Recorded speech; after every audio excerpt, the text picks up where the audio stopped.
Ugandan striker Abdul ഉമാലയെ സ്വന്തമാക്കി I league club Gokulam Kerala. വരാനിരിക്കുന്ന സീസണിന് മുന്നോടിയായാണ് ഗോകുലത്തിന്റെ പുതിയ സൈനിങ്. വിങ്ങറായും മികവ് തെളിയിച്ചിട്ടുള്ള താരമാണ് അബ്ദുൽ ഉമാല. 1997 ജൂലൈ 21 ഉഗാണ്ടയിലെ കമ്പാലയിൽ ജനിച്ച അബ്ദുൽ ഉമാല വിവിധ രാജ്യങ്ങളിൽ മികവ് തെളിയിച്ചിട്ടുണ്ട്. കഴിഞ്ഞ സീസണിൽ ക്രൊയേഷ്യൻ ടോപ്പ് ഡിവിഷൻ ക്ലബ്ബായ സ്ലെവൻ ബെലുപ്പോയ്ക്ക് വേണ്ടി കളിച്ചു. ഈജിപ്തിലെ പിരമിഡ്സ് FC, സ്വീഡനിലെ കൽമർ FC തുടങ്ങിയ ശ്രദ്ധേയമായ ക്ലബ്ബുകൾക്ക് വേണ്ടിയും പന്ത് തട്ടിയിട്ടുണ്ട്. ആഫ്രിക്ക കപ്പ് ഓഫ് നേഷൻസിൽ ഉഗാണ്ടൻ ദേശീയ ടീമിനു വേണ്ടിയും കളിച്ചു. അബ്ദുൽ ഉമാലയെ ഗോകുലം കേരള FCയിലേക്ക് സ്വാഗതം ചെയ്യുന്നതിൽ സന്തോഷമുണ്ടെന്ന് ക്ലബ് പ്രസിഡന്റ് VC പ്രവീൺ പറഞ്ഞു.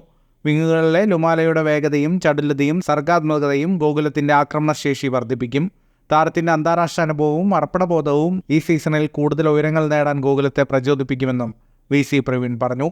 ഗോകുലം കേരള FCയിൽ ചേരുന്നതിലും പുതിയ വെല്ലുവിളി ഏറ്റെടുക്കുന്നതിലും താൻ ആവേശത്തിലാണെന്ന് അബ്ദുൽ ഉമാല പറഞ്ഞു. ഗോകുലം FCയെയും ക്ലബിന്റെ ആവേശഭരിതമായ ആരാധകരെയും കുറിച്ച് ഞാൻ കേട്ടിട്ടുണ്ട്. ടീമിന്റെ വിജയത്തിന് സംഭാവന നൽകാനും പിന്തുണയ്ക്കുന്നവർക്ക് സന്തോഷം നൽകാനും താൻ ആഗ്രഹിക്കുന്നുവെന്നും അബ്ദുൽ ഉമാല വ്യക്തമാക്കി. കൂടുതൽ ഫുട്ബോൾ വാർത്തകൾക്കും വിശേഷങ്ങൾക്കുമായി ചാനൽ ഇപ്പോൾ തന്നെ സബ്സ്ക്രൈബ് ചെയ്യൂ.